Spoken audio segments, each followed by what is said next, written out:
hikayen nasıldı? Şu an soruyu sordun değil mi?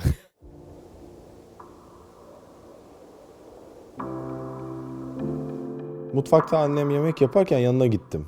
Antrenmana gidecektim o gün. Ya anne dedim, sana bir soru soracağım. Hani ben dedim kaleci mi olayım, oyuncu mu olayım? Ne düşünüyorsun dedim. Ya dedi oğlum dedi. Sen dedi bence dedi kaleci ol. Daha rahat edersin, yapabilirsin düşüncesiyle bunu söyledi. Tabii kadıncağız o dönemde de benim şu anki yaptığım işin ne kadar stresli olduğunu düşünemedi. Yani amatör takımda futbol oynuyoruz. Kadıncağız da dedi ki sen dedi fazla hani falan mı? Ama o an düşünemedi onu. Bu tarafında aslında daha çok hırpalandığını.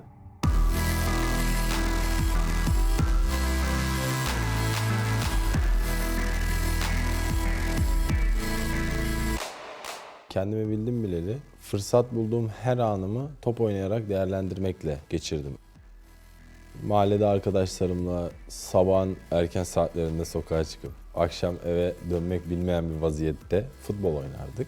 Abim o zaman bir kulübe başladı. Benim yaşım biraz daha erkendi. Fakat çok özeniyordum. Yaşımın genç olmasına rağmen babam götürdü Bursa Yolspor'a. Tabii fizik olarak yaş itibariyle küçüksün, boyun küçük. Biraz böyle maskotu gibiydim çok genç yaşta başladığım için.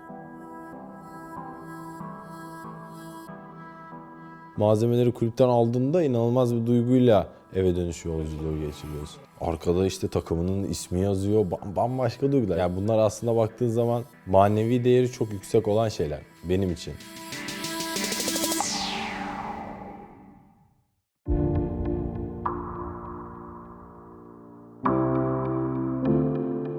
Genç yaşta gurbete gitmenin, oradaki sıkıntıları çekerek gelmiş olmanın verdiği bir hissiyat. Yaşın genç olsa da olgun mu diyeyim, yaşlı demeyeyim çok fazla doğru olmaz da. Çünkü insanın bir yaşı var. O yaşını da yaşaması lazım. Aileden ayrılmanın zorluğunu yaşamış. İlk dönemlerde çünkü zor olur. O zamanlar ben yaklaşık 14-15 yaşlarında falandım. Hiç bilmediğin bir yerde, çevrende ve arkadaş grubundan hiç kimsenin olmadığı bir yere gidiyorsun. Orada yaşadığın olumlu veya olumsuz birçok şey var. O şeyler seni geliştiriyor. Bir kere çok fazla insan tanıyorsun. Çok fazla insan tanıyıp bunların analizini sağlıklı şekilde yapan insanların gözlemleri yüksektir. Yani oturduğu zaman karşında bir insan otururken onun derdini, bakışlarından, gözlerinden, sana ifade etmeye çalıştığı şeyin samimiyetinden ne derece, ne düzeyde olduğunu algılayabiliyorsun. Yani mental olgunluk, bakış açısı, bir şeyleri farklı yönlerde de görebilme. İnsanlar birçok şeyi yaşarlar. O yaşadıklarının sonucunda ya saçma sapan düşüncelere bürünürler ya da ciddi anlamda doğruyu görmüş, kendi görüş alanını genişletmiş bir vaziyette hayatı yaşarlar. Yani bu benim için çok önemli.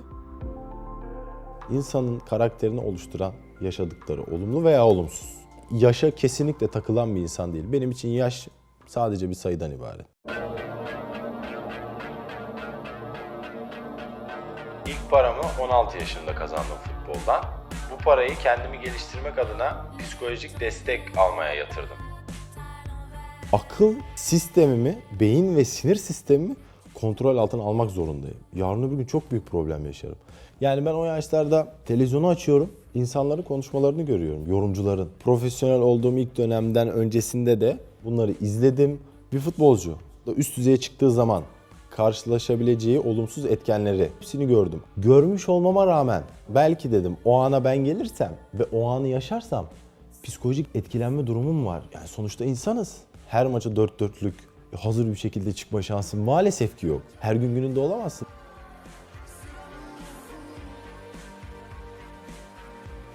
Kesinlikle psikolojik destek almak gerekiyor. Spor psikoloğu, spordan anlayan spor psikoloğu, klinik psikolog destek gerekiyor. Çünkü bu gerçekten oyuncu için çok önemli. Maçtan önce vücutta salgılanan bir adrenalin var. Bunu yönetmen gerekiyor. Maçın içinde bazı olumsuzluklarla karşılaşıyorsun. Bunu yönetmen gerekiyor. Yani yönetmen gereken o kadar çok şey var ki. Ve bunları yaptığın zaman da bambaşka bir seviyeye hayat seni kendi kendine götürüyor.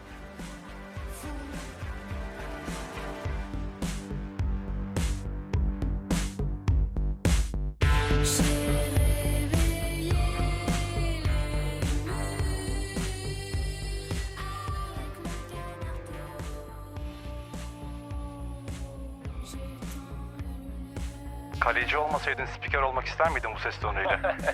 Herkes senin iyi Türkçenden ve güzel konuşmandan bahsediyor. Diksiyon eğitimi almamdaki en büyük sebep insanın duygu ve düşüncelerini ne hissediyorsa ya da ne düşünüyorsa anlaşılır bir vaziyette karşı tarafa aktarabilmesi için bunun nasıl yapıldığını bilmesi gerek. Yani bu illa profesyonel anlamda gidip bir ders alma şeklinde değil. Okuyarak, araştırarak, bakarak, görerek kendini doğru ve iyi ifade etmek için. Maç bitiyor. Maçtan sonra röportaj yapacaksın. Ve sana bir soru geliyor. Bu soruyu anlayıp kendine uygun, düşüncelerine uygun sağlıklı bir aktarım yapman gerekiyor. Bizler bireysel anlamda iyi oyuncularız. Sahaya çıktığımızda elimizden geleni yapacağız. Taraftarlarımız da eminim ki elinden geleni 90 dakika boyunca yapacaktır. Yensek de yenilsek de bu çok önemli. Çünkü bir maçta her şeyi bitirmiyorsun. Bir maçta da her şeyi kazanmıyorsun. Yani İngilizce öğrenmem ve çalışmam da aynı şekilde. Nedeni sebebi bu. Farklı bir ülkeye gidiyorsun, kendini ifade edebiliyorsun. Yani seviyenin hep yukarısına çıkmak lazım. Nereyi yakaladıysan bir tık daha yukarısı, bir tık daha yukarısı. Yani bu ölüm anına kadar diyeyim, hakikaten böyle olması gereken bir şey. Çünkü hayatta yaşıyorsun, bir amacın, bir hedefin, verdiğin değerleri geliştirme adına bir şeyler yapmış değilsen eğer bu boş bir hayat yaşamana sebep veriyor.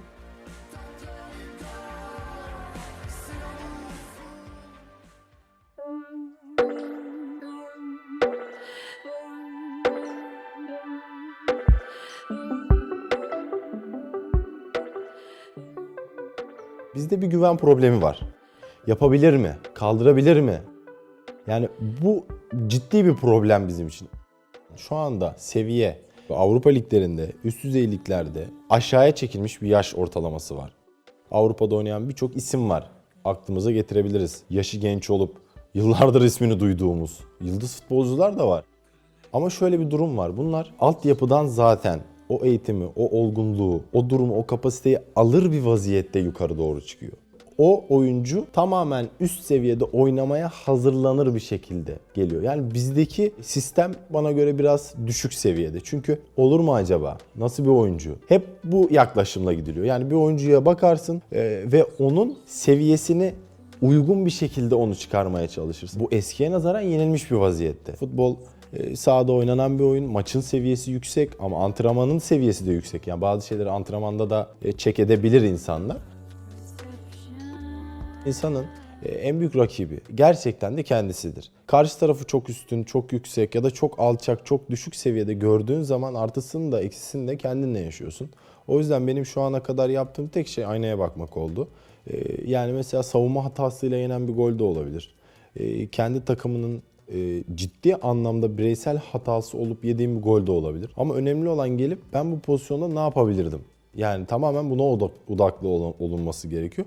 Hem kendi gelişimin için hem de sağlıklı ve doğruyu düşünebilmen için. Kendini ve oynadığın, bulunduğun camiayı, bulunduğun takımı geliştirme adına en önemli şey sadece ben ne yaptım? Daha iyi nasıl olabilirdim?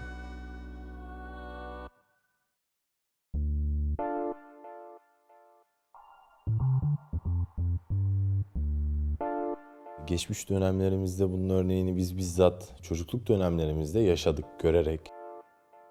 Bazen oyuncular sahada onları izleyen genç bir kitlenin, onları izleyen gençlikten ziyade geniş bir kitlenin olduğunu farkına varamadan hareket edebiliyorlar.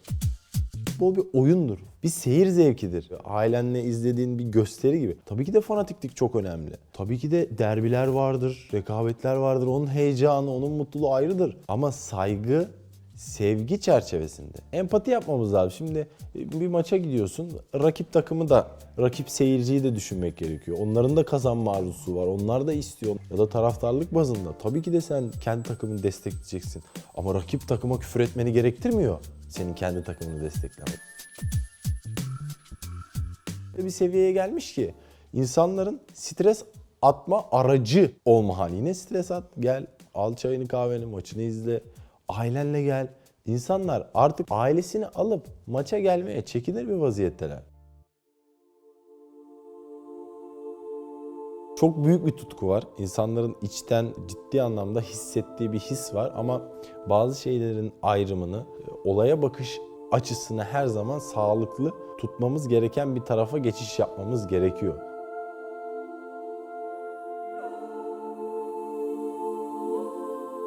bazı çocuklar ve bazı insanlar seni gerçek anlamda rol model olarak görüyorlar. Rakip takımın taraftarı ama seni seviyor. O yüzden yaptığın davranışlar, saha içi verdiğin reaksiyonlar, özellikle genç kitleyi o kadar çok etkiliyor ki onu direkt alıp kendisi de yapmaya çalışıyor. Göz önünde iş yapan insanların genel olarak, sadece futbol bazında söylemiyorum, hakikaten hal ve hareketlerine, yani onlar benim gözümde bazı şeylere yön veren insanlar.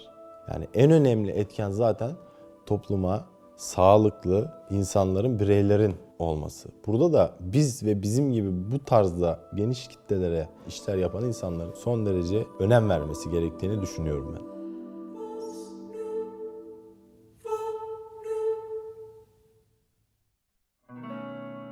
Benim örnek aldığım, değer verdiğim isimler tabii ki de var. Birçok camianın kendi köklerine ait, kendi değerlerini sağlıklı bir şekilde yıllarca taşımış.